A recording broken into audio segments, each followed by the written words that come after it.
Hello students, and welcome back to the lore of the Iron Kingdoms with me, Professor Caster.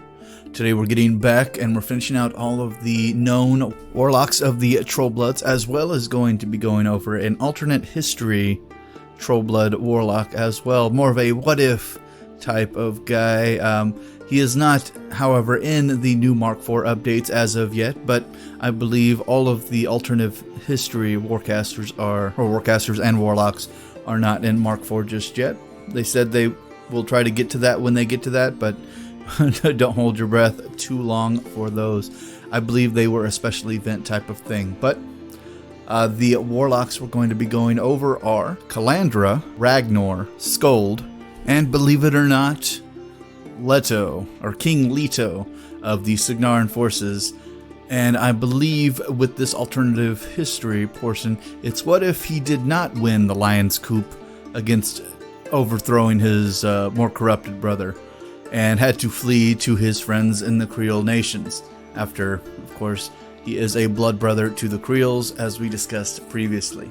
And before we begin, thank you guys so much for checking into class today. Please like, subscribe, comment, let me know how we're doing. Let me know if you have any questions. We always love questions on this channel.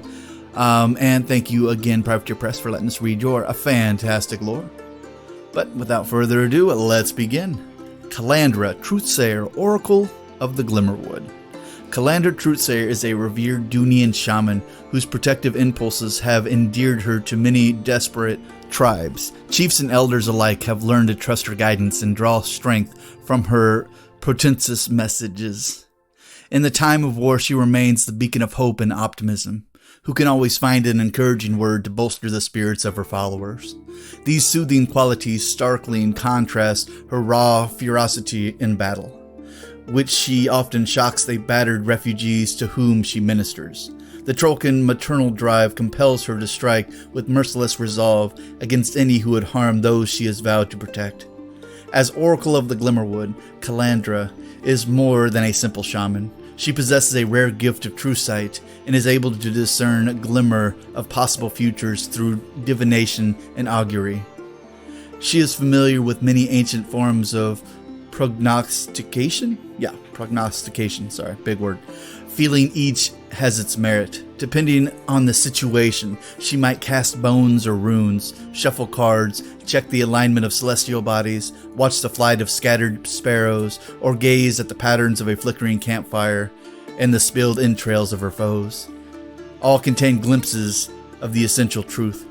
Calandra is determined to guide her Trollkin through the time of tragedy and help them find the best of all possible futures. She flatly rejects the grim future Harlock Doomshaper speaks of to rile his people to war.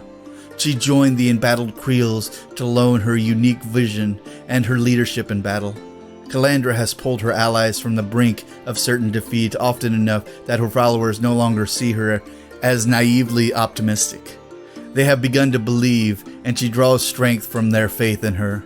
Although she made her name in the Glimmerwood, this great Trollkin is a wanderer at heart and rarely stays in one place for very long. She considers this trait her one essential failing as a Dunian shaman, even though the communities she visits across Western Morn greatly appreciate her presence.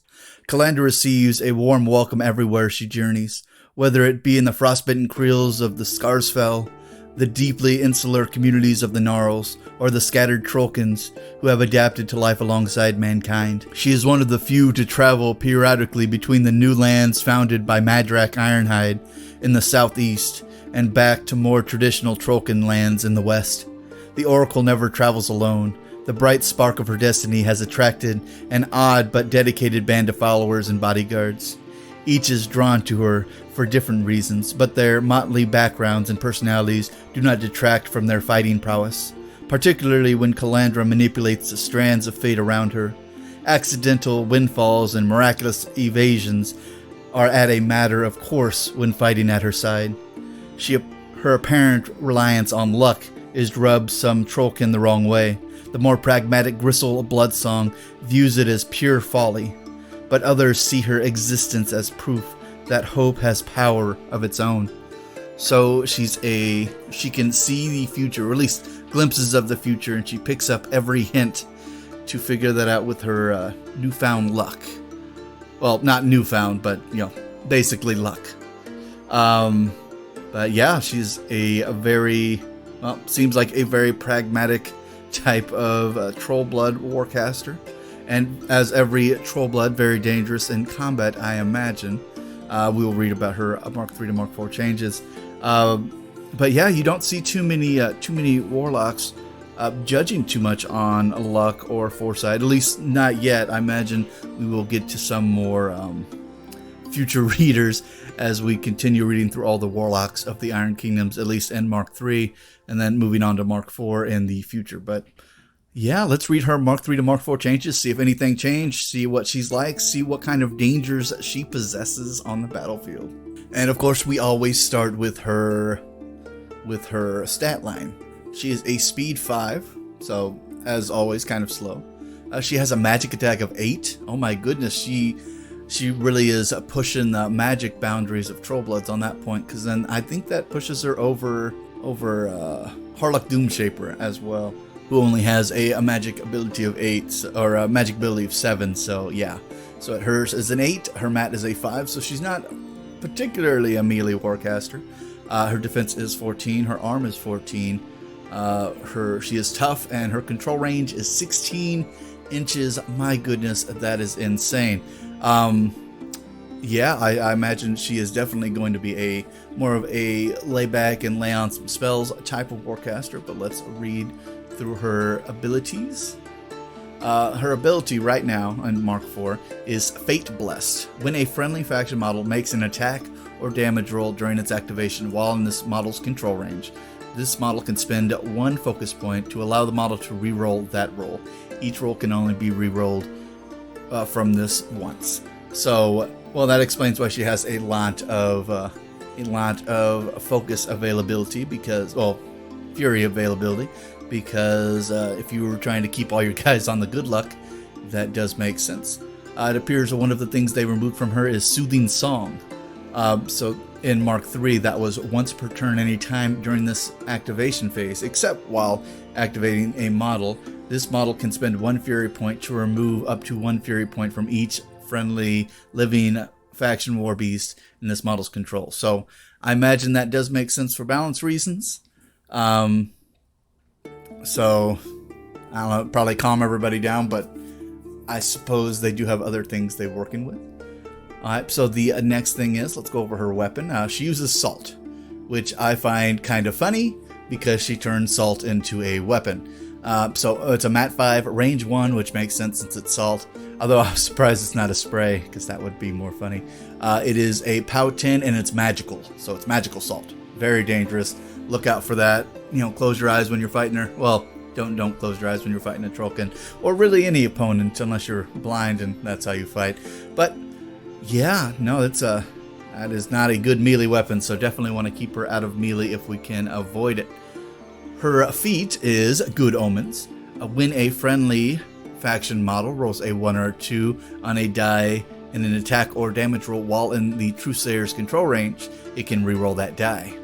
Each die can be rerolled only once as a result of Good Omens, so it's basically taking her Fate Blessed, and it's just removing the need for fury on it. So having that ability, you're always going to be trying to roll way more than a 1 or a 2, and at least it specifies attack and damage rolls, because if you were trying to remove fire or something like that, because I believe fire is still a 1 or a 2 roll, or 5 or 6. I forget. The dice rolls jump up and down all the time. Alright, so let's go over her spell list. We have Befuddle, which is the same from Mark 3 to Mark 4. Still a cost of 2, range of 8, or range of 10. Yes, offensive Befuddle. On a hit, you can immediately advance target enemy non-leader model up to 3 inches. And the model can only be moved once as a result of this spell. So you can shoot them and you can move them, because this doesn't do any damage. It just moves around your opponent. So that's kind of nice. Her next spell that she still has from Mark 4 or Mark 3 is Bullet Dodger. Target friendly faction model gains +2 defense and dodge. And with dodge, you can advance up to 2 inches immediately after an attack missed you. And that is both a melee and a ranged attack that can miss and allows you to move that. And with that additional +2 defense, That makes it way more likely that it happens. Alrighty, and it appears that 2 spells have been removed, or 3 spells have been removed. So in Mark 3, she had these 3 spells. They're no longer there. We'll see if her replacements have replaced that. So discombobulate. Both the front and back arc of target model / unit is treated as a back arc. That makes sense. That's why it was removed, because there's no longer a back arc in Mark 4. Then the other one that was removed was Misfortune. A model damaged by Misfortune becomes knocked down. We'll see if there's another spell that matches that up. Oh, I was mistaken. One of the spells she still has from Mark 4 is Starcrossed. Or Mark 3 to Mark 4 is Starcrossed, so that spell has not been removed. While in the spellcaster's control range, enemy models gain an additional die on attack dice or attack rolls, and then you discard the highest of each roll. So that is a crazy good spell that allows you to basically, you really are controlling the luck on the battlefield with this particular spell. And not only that, like her ability to make her guys better, or her dice rolls better for her side, and make your opponent's dice rolls worse for his. That is a very, very useful ability. Yeah, I mean, especially for a game that dictates dice rolls and trying to roll decent. Which, if anybody's ever played me on the battlefield, my dice love rolling 1s or 2s at any given time. Way more than the average. I'm not sure if that's a luck base or my dice just don't like me, but you know, if you believe in that and not statistics, that is up to you. But the spells that spells that were replaced with Discombobulate and Misfortune are Force Strike. So on a critical hit, the model hit becomes knocked down. So that is Force Strike took over for Misfortune, except they made it a critical hit is knocked down. Still a POW 12, although the cost has been reduced by 1, so it is a cost 2 spell. So it's a little cheaper than the original Misfortune. Then the next one is Soothing Song. So this is much like her innate ability she had in Mark 3. Remove 1 Fury point from each friendly living faction War Beast model currently in the spellcaster's control range. And at 16 inches, that is an extensive control range. And if you have any creatures that have like the Arc Note ability, and I know certain Troll Bloods actually do have an Arc Note ability, and we'll look over those when we get to them. But having the ability to be able to hit your opponent from any type of stuff, being able to control their dice rolls, being able to control your own dice rolls. Like this lady, well, she's definitely not a frontline caster, but this lady's definitely good at luck, basically. So yeah, very dangerous warcaster indeed. But let's move on. Ragnor Sky Splitter, the Rune Master. A reclusive scholar of the mystical lore of his people, Ragnor Sky Splitter has long secluded himself amid the peaks and valleys of the Wormwall Mountains. It is only there, surrounded by the stillness of the towering geological wonders, that the warlock finds peace of mind. Since the early days of youth, Ragnor has delivered into the ancient truths that bind the Trollkin to the soil and stone of their essential ancestral lands. His communion with the earth remains as strong as ever. Ragnor has traveled far and wide, seeking the primal histories of the Trollkin origins in the darkest and most remote corners of the continent. Searching caverns and crevasses alike, he has left no stone unturned, and over the course of his life has uncovered and archived much of what was once lost to the ages. In the past, Ragnor considered himself a rival of Harlock Doomshaper, as the two of them seek similar lost lore, but have vehemently disagreed about certain fundamental truths, as well as how best to harness the power they bring. Doomshaper searches for knowledge to unearth weapons for his kin to wield against their enemies, such as humanity. Ragnor has always seen the preservation of such lore as vital for its own sake, seeking to safeguard the writings of ancient Kriel stones that might otherwise be lost amid upheaval and conflict. Recent years have brought with them change, however, as Ragnor and Doomshaper have reluctantly allied and now share the knowledge they have so painstakingly gathered to help shield the United Kriels against their enemies. Whenever they meet, there is a begrudging respect between them, even as their exchanges are colored by insults and complaints. Preoccupied with his pursuit of artifacts and a study of legendary events, Ragnor still prefers to live in isolation, shunning the complications of Trollkin society. Even to his own people, it appears that he values the lore and cultural heritages of the Trollkin more than he values the people, his people themselves. An impression rooted in truth. His close kinship with the slag trolls and earthborn dire trolls that inhabit the lofty reaches of the mountains also makes his people uneasy. Despite all of this, many of the Kriels inhabiting the Warm Wall have taken to asking for the hermit's advice or might in times of need, though only at last resort. In combat, Ragnar's calm and measured demeanor often gives way to fierce determination, particularly when sacred sites or lands long held by the Kriels are threatened with destruction. Wide sweeps of his massive rune-covered hammer unleash tremors of explosive force on contact with foes, harnessing the power of Earth itself to hurl their broken bodies to the ground. Clashes with invaders have made Ragnor a legend in his own right among the Trollkins of the Wormwall, a wrathful lore keeper who stalks the shadowy mists of those mountains. Time and again, he has proven as uncompromising as stone when challenged by those who would trespass on the regions he considers under his protection. None who do so are permitted to live. This same stern tenacity has been set loose upon any enemies of the Trollkin as they fight to retain their place in Western Amorn despite the odds against them. So that's neat. Ragnor, you don't hear too many rune masters. You hear, like Doomshaper has a collection of scrolls. You see a lot of scrolls rubbings, but you don't see too many guys that actually, focus on the rune aspect of that. So yeah, and this guy is definitely a very stony looking warlock anyway, so, and I can completely understand, especially if they're around the same age too, Ragnor and Doomshaper, because what is that, like 200, 300 years old? And both of them give me kind of a Circle of Obros vibe, trying to protect the land that is theirs by right, or, they've always been there or considered sacred to them, so yeah, and he looks like a very dangerous melee warcaster as well. But let's read the Mark 3 to Mark 4 changes and see how scary this man actually is and how good he is with his stones and stone magic. And of course, we start with his stats because, well, why not? He has a speed 5, magic attack of 6, so a little less than Doomshaper.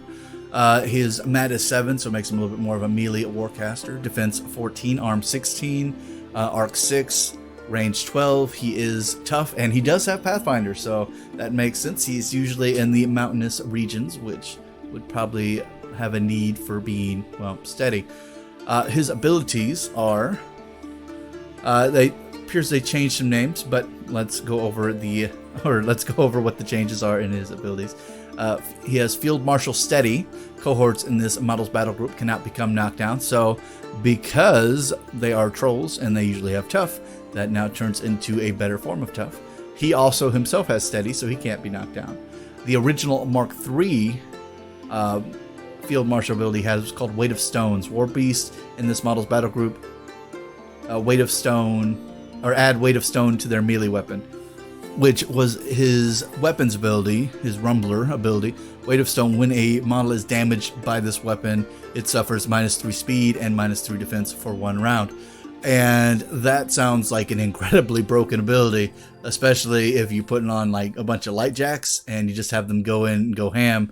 You can lower your opponent's speed and defense dramatically. But again, trolls aren't that fast, so it's really not, it's not like you're slowing them down and you're super fast anyway. But so that one's been removed for probably balanced reasons, because that could be very broken. His weapon has been changed up a little bit since then. He has a Mat 7, range 1, POW 14 magical weapon, Rumbler, and it has the Warhead ability on it. So when this model directly hits a model with an attack with this weapon, enemy models within 2 inches of it suffer an unboostable POW 10 damage roll, and this weapon is not considered to have been cause of attack, so anything that pops off from enemy attacks, they're not popped off by that blast attack. So but yes, Warhead has been changed up a little bit from Mark 3 to Mark 4. Back in Mark 4, it used an AoE. Everybody in the AoE still suffered a power 10 blast damage roll. But it also used to knock people down too, so it no longer knocks people down. That's probably they're trying to balance them out, because that is a very broken ability. So Warhead just does a blast damage of 2 inches. At least it's still a blast damage, not just, you know, additional models next to it. But yeah. So Rumbler got a little bit nerfed, but not by much. Let's read over his feat called the Stone's Fortitude. When an enemy model makes a damage roll against a friendly faction model in Ragnar's control range, the enemy rolls 1 less die to that roll. So yeah, so it reduces damage drastically for that turn. And with Trollbloods, they can usually take a little bit of a beating too, because they're very sturdy. Well, unless they're like pigs or whelps or something. But yeah, that is the exact same as it was in Mark 3. So yeah, 1 less die to damage rolls for everybody within his grand 12-inch control range. So that's always very useful. And he has, let's go over his spells here, because his spells have been changed slightly. But let's read what he still has. We still have Earth Sanctuary. So target friendly faction models becomes dug in, and while you're dug in, you gain cover, resistance to blast, and don't block line of sight. Basically the same as it was in Mark 3. He still has Hex Blast, so enemy upkeep, spells, and animize on the model / unit directly hit by it expire, so you can turn off enemy spells and animi. He has Shockwave. So on a direct hit, the model hit and other models within 2 of it become knocked down. It's changed up wording a little bit since AoEs are no longer a thing, but the original was a center at 4-inch AoE directly on the model hit, and models in the AoE become knocked down, so it's basically the same. Although I am glad that it's not an AoE, but it's within 2 inches, so you can still knock an entire unit down by hitting directly in the center of it.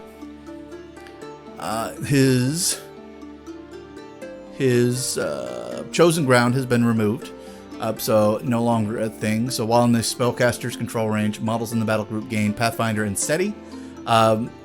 His newfound ability, he gives everybody in his battle group Steady already, so it's almost a free spell that he always has active, so that's probably why that's been removed. Another one that was removed was Pulverizer.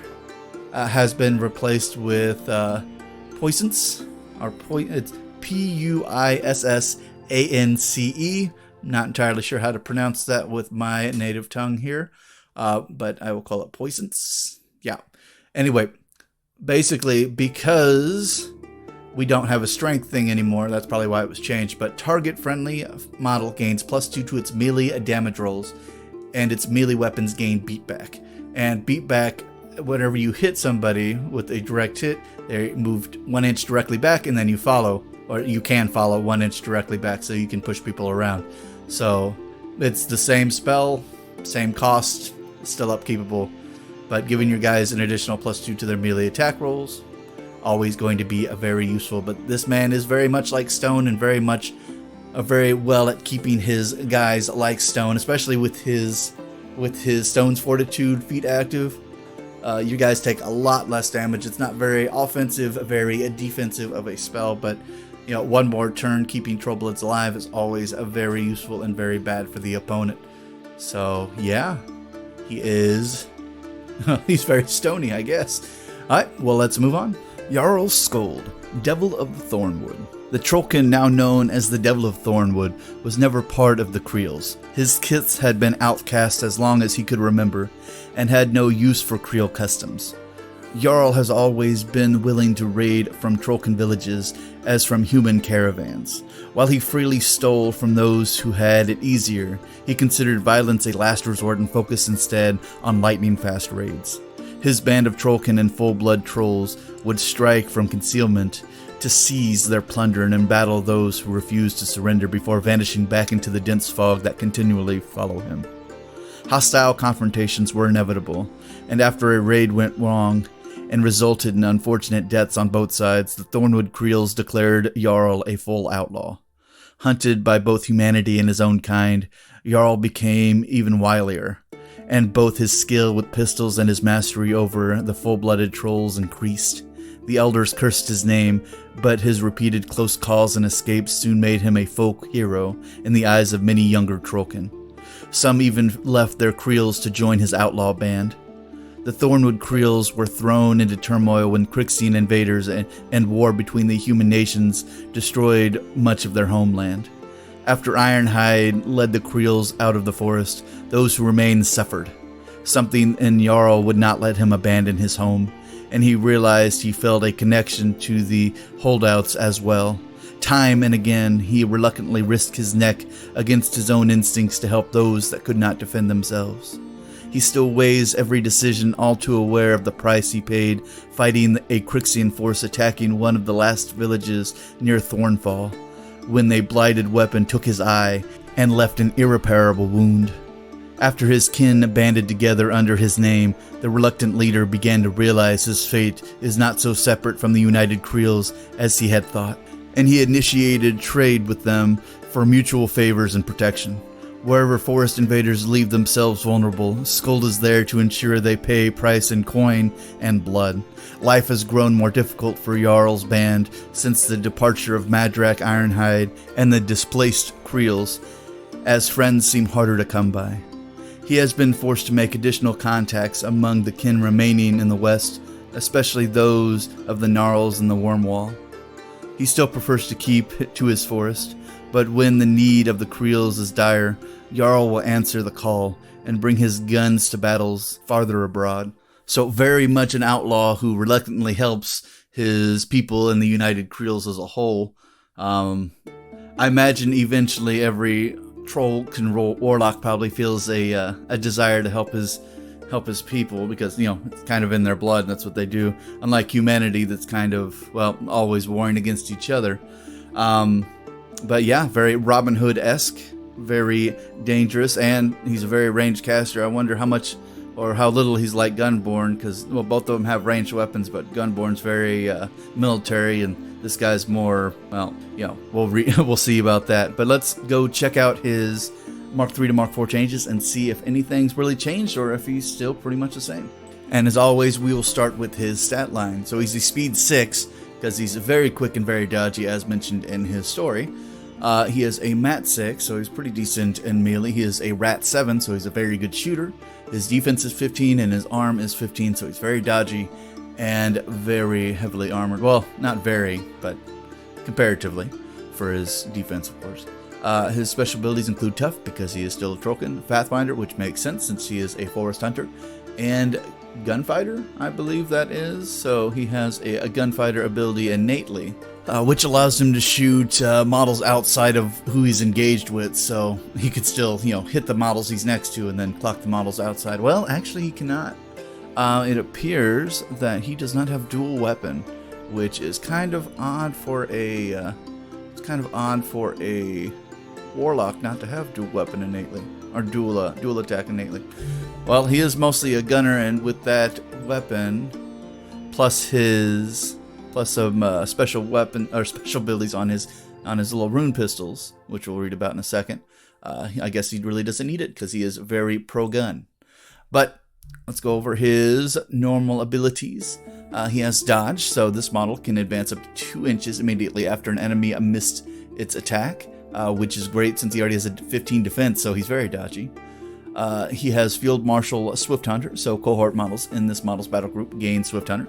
And Swift Hunter, anytime they destroy one or more models with a basic ranged attack, immediately after the attack they move up to 2 inches, so it gets all the Trollkin, or trolls, gets them very, very dodgy indeed. But let's go over his weapons so you can see why he doesn't really need dual attack. His weapon is a rune pistol, and he has 2 of them, and they both have a black penny on them, so they already ignore targets in melee defense bonus, so he doesn't have to worry about that. So if anybody runs up on him, he can shoot them, or he can shoot anybody outside of it, no problems whatsoever. So yeah, I guess that solves that problem. He also has an axe. The axe doesn't do anything. His rune pistols are where it's at. One of the things that it appears that he has lost between Mark 3 and Mark 4 is he lost his ability called Synergistic Magic. He can no longer gain power tokens, so Power tokens used to be, or I guess with this particular ability, he used to be able to use those power tokens to upkeep and cast upkeep spells as if they were Focus or Fury. That's been removed, probably for a balance situation, because anytime he killed somebody with his rune pistols, apparently he could just, keep on gaining Fury or Focus, so, or those tokens. So, yeah, so that's been removed. Outside of that, his weapons are the same. All the rest of his abilities are the same. Let's go over his feat. Rolling Fog, because the fog seems to follow this man. Alright, so Rolling Fog, I believe, is basically the same, although it's a 3-inch AoE, not a 4-inch AoE, because of the new updates in a Mark IV. But let's read over the new ones and compare that to the old ones. Place D3 plus 3 cloud effect templates anywhere completely within a Skuld's control range. Rolling Fog templates do not block friendly faction models' line of sight. Friendly faction models can advance through other friendly faction models that are in the Rolling Fog template if they have enough movement to get completely past them. And while in one or more Rolling Fog templates, living enemy models suffer a -2 to their attack rolls. And that is exactly the same as it was in the Mark III. So outside of it being a 4-inch AoE in Mark III, it's now a 3-inch AoE in Mark IV. You get about the same ones, but yeah, it's probably a very solid, balanced system there. Oh, also, because we forgot to read this, he has a magic of 6. I believe they are probably needing to update that soon, but his arc is a 6, his control range is a 12 as per usual. Let's go over his spells and see what has changed on that. Does not appear anything has changed on that, but we'll go over his spell list anyway. He has Magic Bullet, cost of 2, range of 6, 1 turn. If target friendly faction model's next basic range attack directly hits after resolving the attack, choose another model within 4 inches of that model hit, and the chosen model suffers an unboostable power 12 magic damage roll. Point of origin for this damage is the model hit. This is not considered to have been caused by an attack, so anything like things that pop off like that would be considered an attack or not an attack.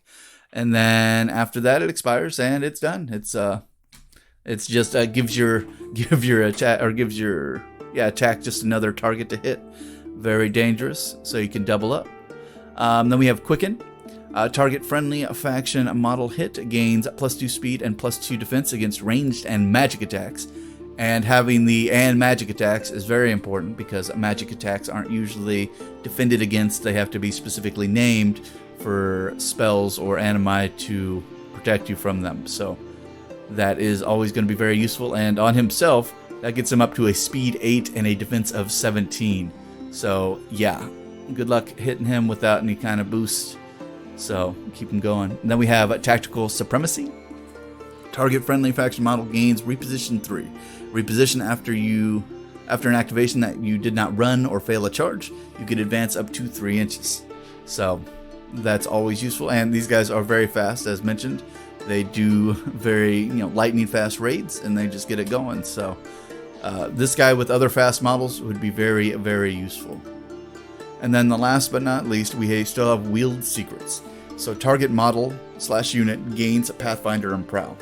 And while a model has Prowl, has concealment, it gets stealth. So since this guy can not only pop up his own little fog templates, a bunch of them during his feat turn, his guys would also gain Prowl or gain stealth. So always very useful. This is probably one of the most dodgy Trollkin Warcasters. So, and he doesn't want to get in direct combat if he can avoid it. But if anybody rushes up on him, he'll probably be fine, because, well, he's designed for that. He's not just a spellcaster. He's a very fast and efficient shooter. So, yeah.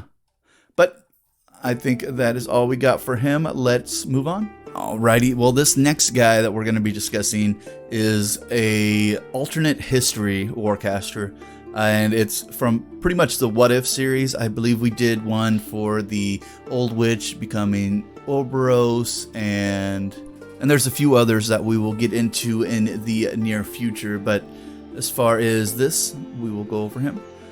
Alright, so anybody that does not know, In Cygnar, there was a thing called the Lion's Coup, where the younger brother of the king kind of displaced his older brother, who was becoming a little bit more, I would say, hardlined when it came to ruling his people in a very cruel and almost sadistic manner. And Leto saw a problem with that, so he gathered up some people that wanted to protect Cygnar's virtue, and then the Lion's Coup plus a Morrowind priest, Leto defeated his brother and took the throne. But in this particular version, it's asking, what if Leto's coup failed?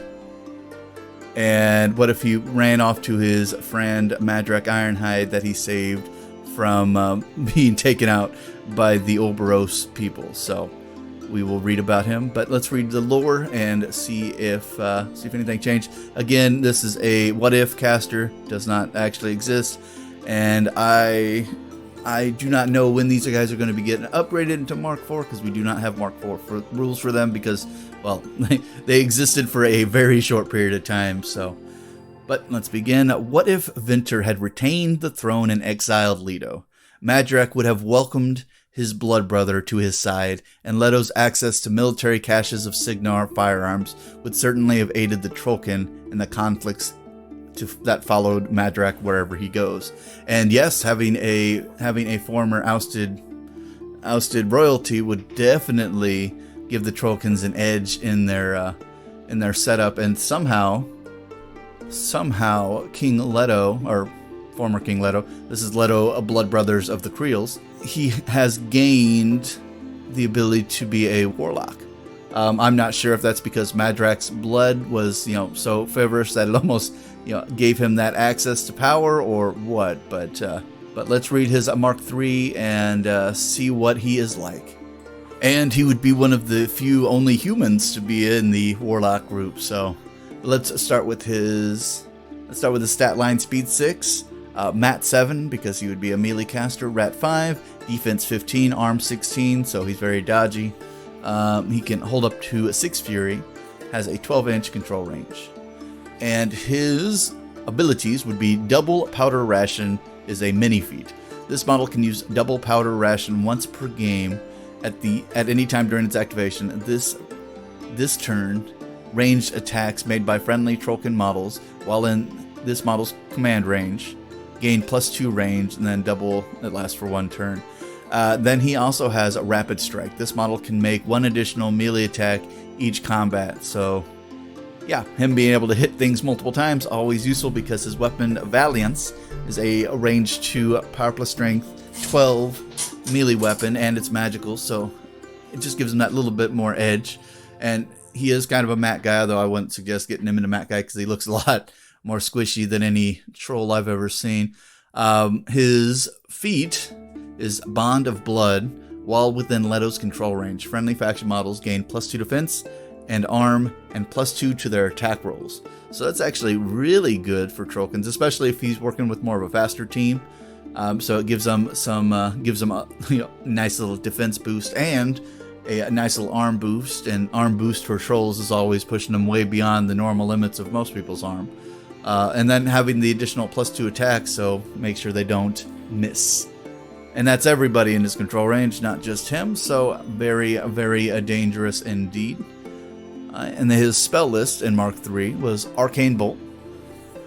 Arcane Bolt is a range 12, power 11, just standard electric bolt, because he is Cygnaran by blood, or Cygnaran and Trollkin by blood apparently.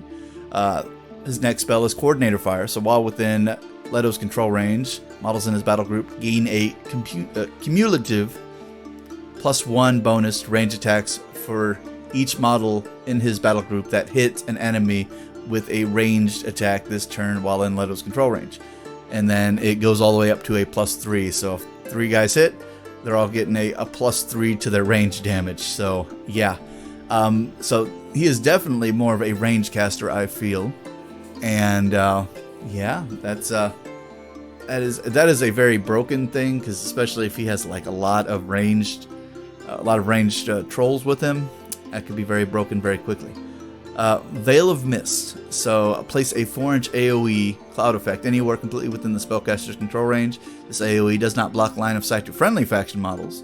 And while in the AoE, friendly faction models gain Pathfinder, can move through obstructions and other models if they have enough movement to get completely past them. This is very much like Jarl's feat that we just read about. So although he can only cast one of them, and it's upkeepable, so he can keep it out as long as he wants. He doesn't have to put it away, so it's very, very useful to have. I believe one of the Grimkin casters also has this particular spell, so it's useful to get past obstructions and other models, so you can walk through houses and stuff like that.